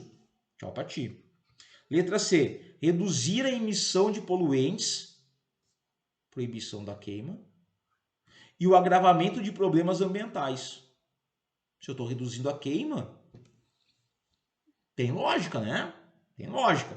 Letra D, promover o desenvolvimento e a sustentabilidade da indústria intermediária. Pô, né? Mas se é para usar máquina, não é indústria intermediária, não fecha. Não fecha com o nosso texto aqui, com a realidade que a gente tem. Letra E, estimular a qualificação e a promoção da mão de obra presente nos canaviais. Também não. Chuchu, nossa resposta aqui vai ter que ser letra C. Letra C, tá? Tem que ser ela. É o que melhor se enquadra dentro do que a gente discutiu e da realidade apresentada pelo texto, tá? Beleza? Massa? Vamos lá para o próximo assunto? Demografia. Falei, preparação aqui, a gente estava falando que papo de gel aqui, ó, é foco, é montar, dar todas as possibilidades, todas as barbadinhas para tua prova ali, ó, chegar aloprando na prova do Enem. Nosso penúltimo assunto, envelhecimento populacional no Brasil, aqui, massa demais, de praxe, né? Lembrar que o Brasil ele vive um envelhecimento da população, o que é uma tendência global, tendência que a Europa já está bem avançada, outros países na América do Norte, alguns países na Ásia já estão vivenciando isso, e o Brasil não está fora desse contexto, tá? Há um envelhecimento da população. E esse envelhecimento da população é uma consequência da transição demográfica nacional, que ela aconteceu ao longo da década de 60 até os dias de hoje. A gente está vivenciando... Eita, Lele, vou fazer bonitinho aqui, ó. essa transição demográfica. O que a gente entende como transição? É a mudança do perfil demográfico de uma realidade onde a gente tinha elevada taxa de natalidade e elevada taxa de mortalidade para uma realidade onde nós no Brasil vamos viver de pouca gente nascendo e pouca gente morrendo. E é isso que a gente vê. A natalidade no Brasil vem diminuindo e a mortalidade também. Chuchu, a transição demográfica ela é uma consequência de dois processos, tá? Da industrialização e da urbanização. À medida que o Brasil começa a se industrializar, a população vem para cidades onde está a indústria, atrás de emprego, melhores condições de vida. No meio urbano, a gente tem uma revolução. Tu tem mais acesso à saúde, à alimentação, conhecimento, lazer, a mortalidade diminui. A qualidade de vida melhora, mortalidade diminui. Olha aqui, a linha vermelha, redução da taxa de mortalidade. No meio urbano, tu tem uma mudança cultural que é o quê? Casamentos mais tardios. Tu passa a ter as mulheres participando cada vez mais do mercado de trabalho. Tu tem mais acesso a métodos contraceptivos. O custo de vida no meio urbano é maior que no meio rural. Tudo isso implica no quê? Redução da taxa de natalidade. Então, essas mudanças que eu citei para vocês, que o Enem pode trabalhar, algumas delas reduzem a mortalidade, algumas reduzem a natalidade, e nisso eu mudo o meu perfil demográfico. Eu saio dessa realidade onde nasce e morre muita gente, para uma realidade onde nasce e morre pouca gente. O Brasil hoje não concluiu ainda a sua transição demográfica. Isso vai acontecer, segundo as previsões, nos próximos anos. Hoje o Brasil está aqui quase, eu disse quase terminando a transição demográfica. Ainda não, tá? O fato é que essa industrialização, essa urbanização trazem um impacto gigantesco na dinâmica das migrações internas do Brasil. O pessoal circulando internamente, né? Então, coisa do rural, migrações pendulares e tal, certo? Beleza? Então, é isso. Essa transição demográfica, ela vai implicar no quê? Isso aqui, envelhecimento da população. E esse envelhecimento da população brasileira pode, e o Enem gosta, olha a habilidade 6 que nós falamos lá no início. Representações gráficas e cartográficas. Isso aqui é uma representação gráfica. É o Enem trabalhando com a questão do envelhecimento através do quê? Sei lá, de uma pirâmide etária. E tu tem que saber identificar a pirâmide etária, tá? Repara as datas. Chuchu, dá uma olhadinha aqui. Vamos lá. Não te cansa. 1950, 2010, 2050. Vamos lá. 1950. O Brasil estava aqui, ó. Mais ou menos aqui nessa fase. Vamos pegar aqui. Cadê a gente preta, né? Aqui, ó. Na década de 50, década de 40, década de 50, mais ou menos aqui, ó. Década de 50, tá? O Brasil está começando a se urbanizar, a galera está vindo para as cidades, atrás do emprego nas indústrias, população do campo ainda é maioria. E o que a gente tem? A realidade do Brasil é que tu tem uma taxa de natalidade alta, então a base da pirâmide etária, a primeira linha indica que nascia muita gente, tá aqui no gráfico, ó, nasce muita gente, né? E que morria muita gente. Como é que eu sei que morria muita gente? Porque a população idosa, e ela é mais ou menos aqui, ó, população acima de 65 anos, é muito pequena. Olha a comparação que eu tenho entre a população jovem, né, que vai pegar essas três primeiras linhas aqui, fazer um risco reto aqui, impossível, tá? População jovem e população idosa. Tu tinha pouca gente velha, porque o pessoal morria muito rápido, morria muito cedo, né? Opa, não era isso. Morria muita gente e nascia muita gente, tá? 2010, vamos voltar aqui, olha onde o Brasil tá. 2010, ele vai estar mais ou menos aqui assim, ó, próximo a hoje. O que a gente tem de realidade? A base da pirâmide etária, ela se estreitou. Então vamos lá. Base se estreitou. Por que ela se estreita? Porque a gente tem uma redução da taxa de natalidade. O número de nascimentos vem diminuindo. Essa primeira linha que pega a população de 0 a 4 anos vai reduzindo. Certo? Ponto importante aqui. A tendência da pirâmide etária brasileira é se reduzir ainda mais. É ter uma redução ainda maior. Cada vez menos filhos. A galera não está mais querendo, né, Tá? Sabe quanto é que custa o filho? É uma fortuna. Vou ter muito? Não, vou ter pouco. Tá? Um ponto importante aqui para ressaltar é o seguinte: essa taxa de natalidade reduzida, o Enem pode abordar isso, né? Motivos pela redução da taxa de natalidade. Ou ele pode perguntar a taxa de fecundidade. O que a gente entende por taxa de fecundidade? É o número de filhos por mulher. Tá? Redução, a proporção entre o número de crianças e o número de mulheres. Isso é taxa de fecundidade. À medida que a natalidade... Matei o mosquito. À medida que a natalidade diminui, a taxa de fecundidade também diminui. Então o Enem pode trabalhar ou com fecundidade ou com natalidade, vai abordar os mesmos elementos. Por que se reduziu? Tá? Ou quais as consequências da redução da natalidade e da fecundidade? Tá?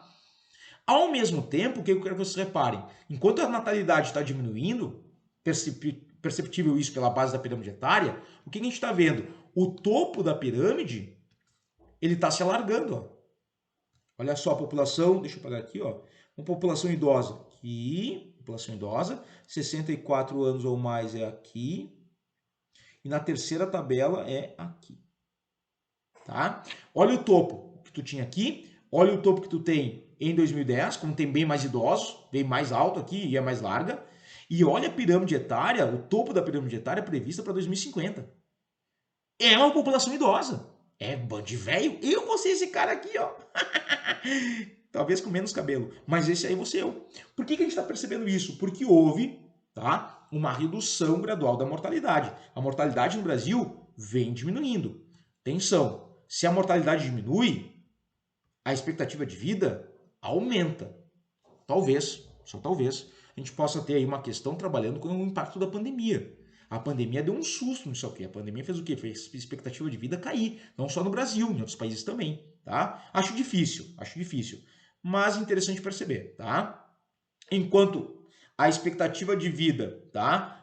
Enquanto a taxa de mortalidade diminui, a expectativa de vida aumenta. Isso aqui é perceptível aonde? Na ampliação, deixa eu apagar aqui, na ampliação do topo da pirâmide etária, cada vez mais idosos. Tá? O Enem pode trabalhar com texto, pode trabalhar com as pirâmides etárias, já trabalhou, e pode trabalhar, na mesma lógica, com uma tabela. Olha essa tabela aqui, ó. Olha a população jovem no Brasil na década de 50, 42%, previsão para 2050. Só 14% da população vai ser jovem. Jovem é do quê? De 0 até 14 anos. Em contrapartida, olha a população idosa. E na década de 50 era de 13,8%. Para 2050 vão ser 23%. Chuchu, isso aqui é esse topo mais largo que vocês estão vendo aqui, ó. Lindo. Tá? E aí o que acontece? Idosos de 64, 65 ou mais. Tá? E aí eu quero que vocês reparem o seguinte, olha que loucura. Olha aqui, população adulta. Na década de 50 para 2010 ela aumentou e ela vai começar a reduzir até 2050. Por quê? Porque esses adultos estão virando os futuros velhos. Esses adultos de 2010 vai ser essa galera aqui, ó, da direita, em 2050. Eu vou ser esse cara aqui do meio, tá? E olha como é uma tendência global. Olha como é uma tendência global. Percebe? Olha os idosos no mundo, tá? 5,1% para 2050, 15,6%. Os jovens, 34,4% na década de 50, 21%. É uma tendência global. Né? Está diminuindo os jovens, aumentando os idosos. O mundo está envelhecendo. O Brasil está envelhecendo. Consequências disso, tá? Consequências no mercado de trabalho, redução da oferta de mão de obra. Em vários países isso acontece. Como é que tu resolve isso? Políticas públicas. Quais políticas públicas? Duas aqui são principais. Políticas de incentivo à natalidade. A gente tem países como Finlândia, Japão, várias nações aí desenvolvidas, europeias, o Japão no caso também, promovendo políticas para a natalidade. Olha só, pessoalzinho, ó, vamos lá. Como é que tu incentiva a natalidade? Incentivo econômico. A China está fazendo isso. A China abandonou já há um tempo a política do filho único e está tentando incentivar o pessoal, os casais, a terem filhos. Porque a China está envelhecendo também. E aí é redução de mão de obra no futuro. Então, políticas pró-natalidade, de incentivo à natalidade, redução sei lá, redução de imposto de renda ou auxílio econômico para o pessoal pimba na gorduchinha. E o outro aqui é políticas de pró-migração, que é o meio mais rápido, né? Atrair imigrantes, chama o pessoal. Tá faltando mão de obra? Chama o pessoal de fora. Mas aí tem questão de xenofobia, né, preconceito, por aí vai. Tá bom? Chuchus, olha só como já apareceu. Vamos lá. Como é que já apareceu? Enem 2017, olha a pirâmide etária. Que pirâmide etária safadinha. Olha essa aqui. Tem 3 pirâmides, uma em cima da outra. Pô, Enem, podia ter feito melhor isso aqui, né? Olha aqui, ó. A de 1991, esse cinza mais claro. A de 2000 é o pontilhadinho. E a de 2010 é a linha mais escura, tá? Fica complicado de ver assim. Mas o que a gente está percebendo? Deixa eu até mudar a cor da caneta aqui para ficar mais visível. Ó, a base saiu de 1990, que é o cinza claro, para a linha mais escura. Estreitou. O topo fez o quê? O topo alargou, né? Um pouco mais alargou. Então, a evolução na estrutura etária apresentada, que influenciou o Estado a formular ações para, o Estado, essa mudança demográfica que a gente está vendo, essa mudança na estrutura etária da população, na faixa de idade, influencia o Estado a formular ações, políticas públicas para quê? Tem que solucionar isso, tem que pensar nessas consequências. Garantir a igualdade de gênero. Tudo bem, tem que fazer, mas não é isso que diz respeito a uma pirâmide etária, tá? Priorizar a construção de escolas. Eu acho lindo, eu sou professor, eu adoraria, mas não é essa a perspectiva. Se eu tenho uma redução do número de jovens, talvez construir mais e mais escolas não seja o canal. Talvez reestruturar, melhorar as atuais está ótimo. Tu vai ter cada vez menos jovens, então não é. Se reestruturar, aí sim, reestruturar o sistema previdenciário. Se eu tenho cada vez mais idosos, eu tenho que trabalhar com o quê? Aposentadoria, previdência, seguridade social. Letra C é a nossa resposta, sem sombra de dúvida. Tá? Olha a letra D, investir no controle de natalidade. Não precisa controlar a natalidade, já está diminuindo. A base cada vez mais estreita está mostrando isso. Fiscalizar a entrada de imigrantes. Talvez o contrário, talvez é incentivar a entrada de imigrantes, porque eles vão ser a mão de obra que a gente vai precisar no futuro. Olha aí, tá? Vamos mais uma? Enem PPL 2019. O meu pai era paulista, meu avô pernambucano, o meu bisavô mineiro, meu tataravô baiano. Vou na estrada há muitos anos, sou um artista brasileiro. Beijo, Chico Buarque. Homenagem a ti, cantei, coisa que eu não faço de graça, tá? Letra linda para todos. A característica familiar descrita deriva do seguinte aspecto demográfico. Barbada essa, né? População relativa, que é a densidade demográfica, população em relação à área. Não! Tchau pra ti. Migração interna. Meu pai era paulista, meu avô pernambucano, meu bisavô mineiro, meu tataravô baiano. E saiu um Chico Buarque, né? Cara, tá aí, migração interna, nossa resposta. E essas migrações internas, lembra, elas estão de acordo com a questão econômica. Tem uma brincadeira que eu faço sempre, mas ela é bem importante para entender isso aqui, tá? Que é o seguinte, tem aquele ditado que diz assim, onde a vaca vai, o boi vai atrás, né? E vai o boi atrás. Beleza. Na geografia, a gente pensa assim, aonde a grana vai,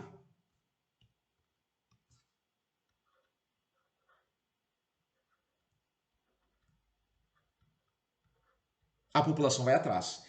Então, tu pensa os ciclos econômicos, a ciclo da cana-de-açúcar, o pessoal ia para o litoral do Nordeste. Ciclo da mineração, vai para Minas. Pessoal no avanço, sei lá, industrialização do Brasil no início, lá em São Paulo, o pessoal vai para São Paulo. Aonde a grana vai, a população vai atrás. Tá? Isso determina os fluxos de imigração interna no Brasil. Tá bom? Para a gente terminar, finalizando com chave de ouro essa nossa revisão matadora aí para a prova do Enem 2022, espaço urbano, tá? Para o espaço urbano, mesma lógica, causas, consequências, soluções de problemas urbanos, fenômenos urbanos, aquela mesma lógica que a gente estava falando. Bom, básico, pensar, por que saíram do campo? Por que abandonaram o meio rural? Por que sair do campo e ir para a cidade? Aqui são vários fatores. O que a gente pode considerar como os diferentes motivos dessa migração que nós conhecemos como êxodo rural, né? A ideia aqui relacionada com o quê? Chuchu, concentração de terras é um fator que vai fazer o pessoal sair do campo. Mecanização rural, uso de tratores, tecnologias mais modernas, libera a mão de obra, a gente viu naquela questão anterior. Má qualidade de vida no meio rural, especialmente nas áreas onde a agricultura é extensiva. E aí o pessoal faz o quê? Vai-se embora. Vai para onde? Vai para o meio urbano. O meio urbano tem diferentes motivos, tá, de atração. Lembra, o meio rural tem fatores de repulsão, tá? E o meio urbano de atração. Repulsão é... Agora deu um brete aqui. Repulsão. Putz, que vergonha. Olha eu, na internet sem saber como escrever repulsão. Mas acontece. Vai chegar na tua redação, tu vai te dar um branco. Na hora de escrever alguma coisa, tu vai escrever assim, lembrei do chuchu. E aí a internet aqui não funciona muito bem. Vamos ver aqui. Repulsão. Aí tá certo. Matei a pau, tá? Tá aí, ó. Fatores de repulsão do campo, fatores de atração pro meio urbano. Chegou na hora da prova, deu um branco, muda de palavra, tá? Beleza. E tem que pensar isso, tem que considerar. Quais fatores de atração do meio urbano? Geração de emprego, melhores condições de vida, melhores salários, estabilidade, acesso à saúde, acesso à educação. Tem uma galera que sai do interior para ter acesso à educação no meio urbano, né? Beleza. E a partir daí a gente tem uma série de processos decorrentes do avanço da urbanização. E lembra, urbanização é a população nas cidades, é o crescimento da população no meio urbano. Show? Bom, nisso, saca só, crescimento urbano e conurbação, essa palavrinha aqui, esse processo é fundamental. Conurbação, chuchu do meu coração. Lembra a conurbação quando as cidades crescem, cidades próximas, crescem, e elas vão se tornando cada vez mais conectadas, interligadas, emaranhadas, e elas passam a depender uma da outra. Isso é conurbação. Tipo de regiões metropolitanas, por exemplo. Né? Você vai pensar a grande São Paulo, a grande Salvador, a grande Fortaleza, a grande Curitiba, a grande Porto Alegre, a grande Cuiabá, a grande, sei lá, fugiu, né? A grande Belém. A gente está pensando o quê? Cidades, tu tem uma cidade central, que é a metrópole, as cidades no entorno passam a depender dessa cidade central e tu tem a formação de uma região metropolitana. Essa dependência, essa integração é conurbação, é um processo.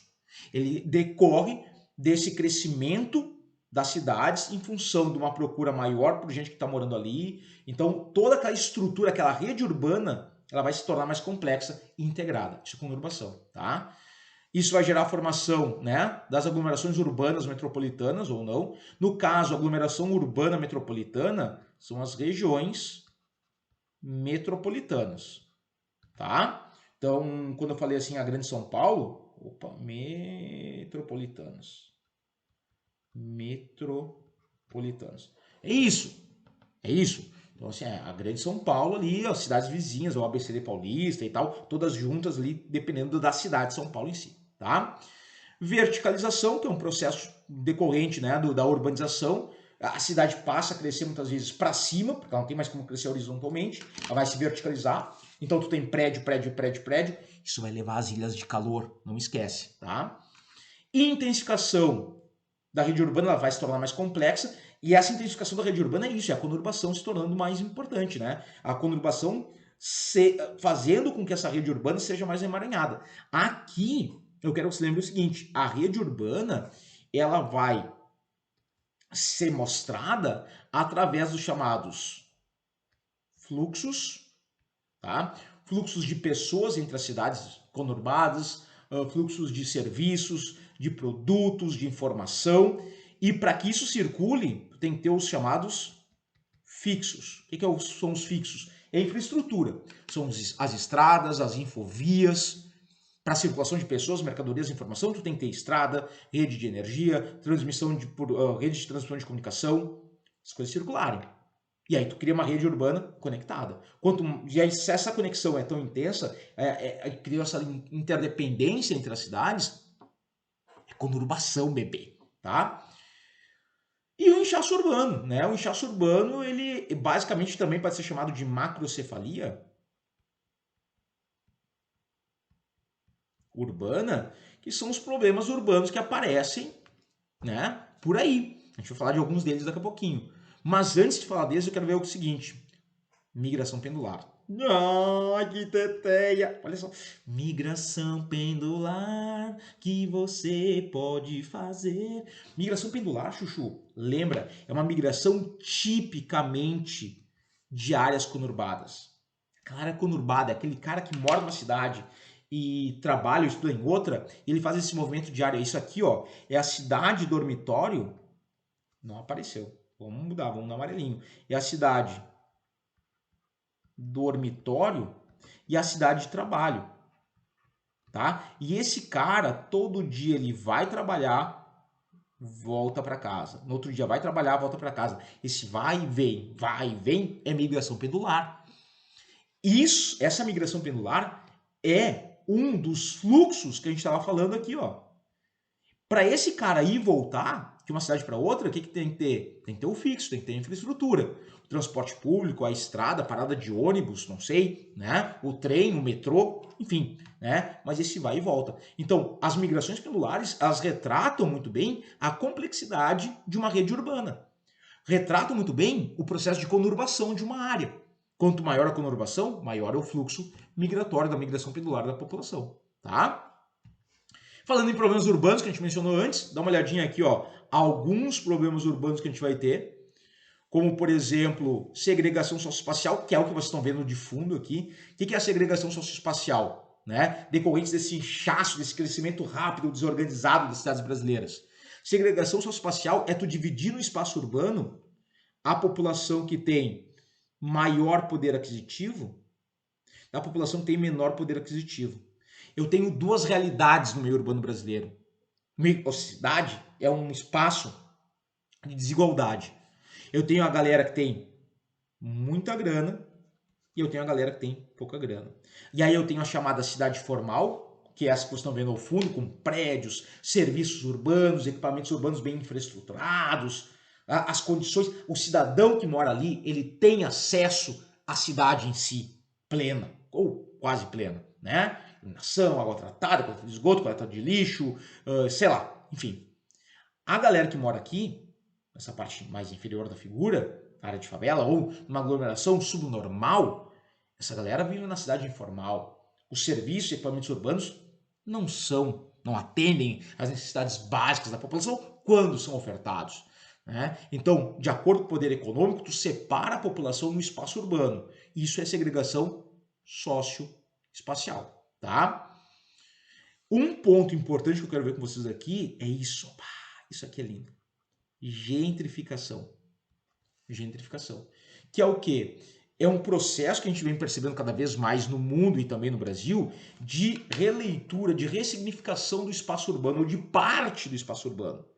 Então, tu pega uma parte do espaço urbano abandonada ou uma parte do espaço urbano que é ocupado por uma população de baixa renda, e o que tu faz? Tu gentrifica, tu reestrutura.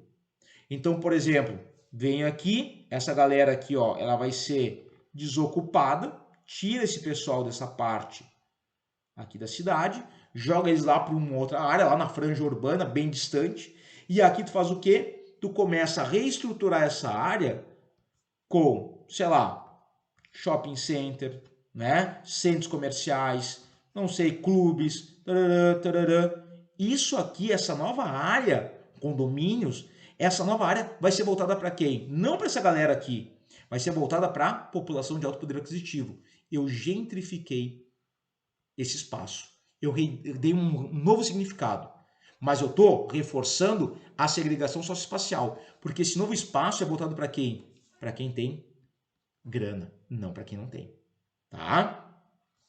Bom, além disso, a gente vai ter a violência, que estoura no meio urbano, a questão da mobilidade urbana, os congestionamentos, que a gente falou muito em função da questão do transporte individual, da migração pendular, e o famoso déficit habitacional, né? Que é a questão que envolve aí falta de moradia, adensamento populacional, gasto excessivo com aluguel.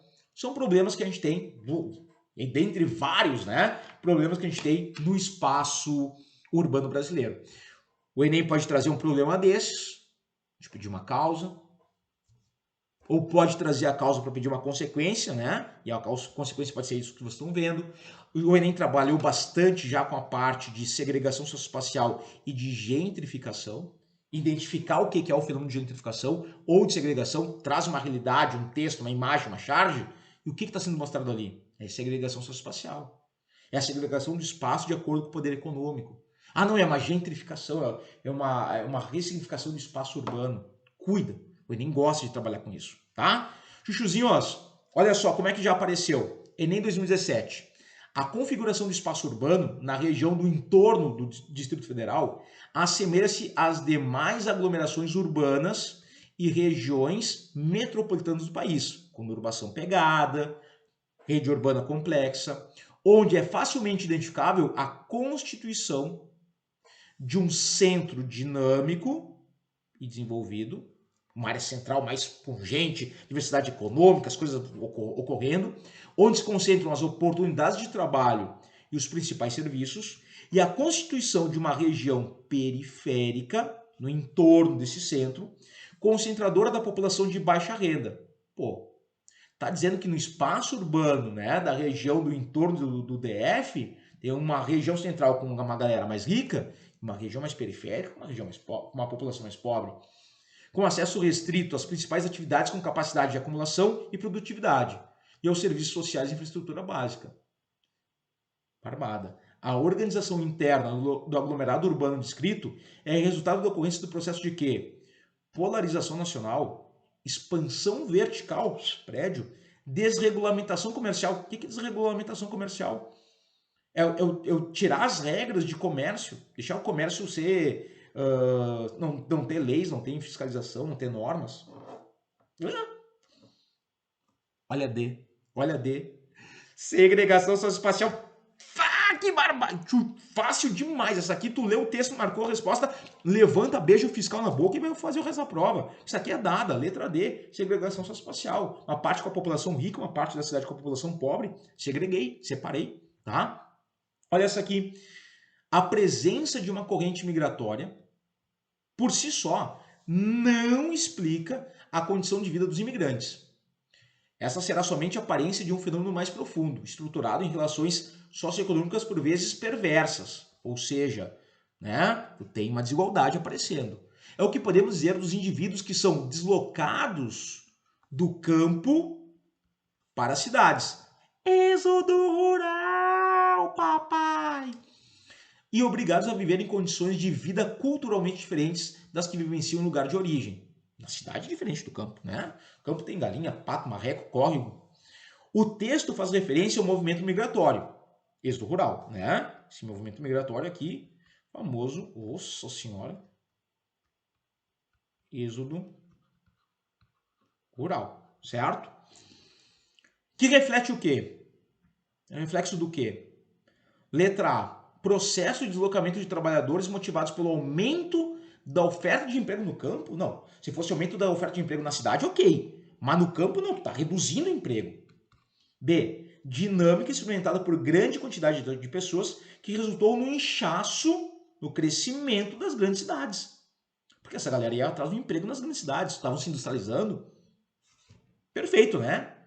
C. Permuta é troca, de locais específicos, obedecendo fatores cíclicos naturais, tipo estações do ano.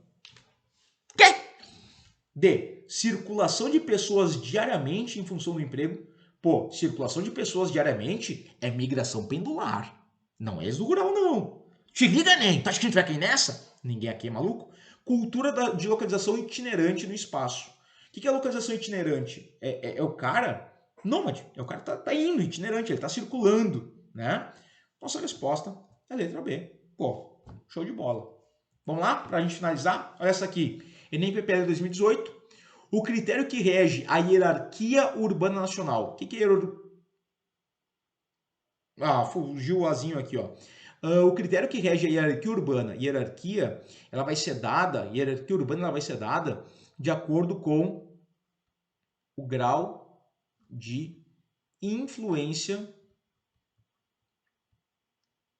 tá, das cidades. Então, quanto mais influente a cidade, mais ela está no topo da hierarquia urbana. Quanto menos influente ela é, mais na base. A gente vai ter uma cidade que vai ser a mais influente, que ela está marcada aqui como uma grande metrópole nacional, tá aqui ela, que é quem? Logicamente, uma grande metrópole nacional, que é São Paulo. A gente tem duas metrópoles nacionais que, em nível de influência, estão abaixo somente de São Paulo. Quem são essas duas metrópoles nacionais? Rio de Janeiro e Brasília. E depois a gente vai ter as chamadas metrópoles, tá? As chamadas metrópoles. São 12 metrópoles, certo? Houve uma atualização, tá? Eram 9, que aqui está nesse mapa, estou com 9, porque está pegando o mapa de 2008, mas a atualização se deu em 2018, tá? Quando a gente passou a ter 12 metrópoles. Aqui vocês vão encontrar 9, que são esses quadrados. Então, Porto Alegre, Curitiba, BH, Goiânia, Salvador, Belém, Manaus, Fortaleza e por aí vai. Certo? O que acontece? Ó, são 12 metrópoles, elas têm uma influência menor. Depois tem a capital regional, centro local e por aí vai. Tá? E aí tu vai descendo no grau de influência. O critério que rege a hierarquia urbana é o quê? A existência de distritos industriais de grande porte. É só isso que determina se uma cidade vai ser mais influente ou menos influente? É só ter distrito industrial, área industrial de grande porte? Só esse elemento? Não, né? B. Importância histórica dos centros urbanos tradicionais. Olha, se fosse por isso, Ouro Preto tinha que ser uma grande metrópole nacional, porque é uma cidade histórica importantíssima, né? Então, não. C. Centralidade exercida por algumas cidades em relação às demais. Como centralidade? Elas polarizam. Elas são um centro econômico, político, cultural, informacional. E esse centro irradia influência no seu entorno. Gostei dessa C. Letra D. Proximidade em relação ao litoral das principais cidades brasileiras. Pô, mas aí tu pega aqui Manaus. Não é uma cidade litorânea, né? Vai pegar aqui Goiânia, vai pegar Brasília. Foi por água abaixo a letra D. E a letra E, presença de sedes de multinacionais potencializando a conexão global. Pô, legal isso aqui. Mas não, tá? Brasília tá aqui como uma metrópole nacional e Brasília não tem ali sedes de multinacionais. A gente está falando do quê? Basicamente, centralidade exercida. Letra C. Letra C. Tá? Chuchuzitos, fechamos com chave de ouro aí essa nossa revisão para o Enem 2022, um pouco longa, normal, porque eu falo demais e, sei lá, eu acho que é melhor, né, gastar um tempo se preparando, chegar bem de boas na prova. Trouxe aqui os pontos que mais aparecem na prova para vocês, os assuntos que mais aparecem. Dentre os assuntos que mais aparecem, os elementos de cada assunto que são mais frequentes em prova, tá? Eu espero que vocês tenham curtido, tenham gostado, anotado bastante. Qualquer dúvida, chama na chincha, tá? Tem o grupo do Telegram lá que a gente fala bastante. E aí, qualquer coisa, manda por lá pelo Telegram que eu te respondo qualquer dúvida, tá? Um beijo no coração e uma excelente prova do Enem 2022 para cada um de vocês.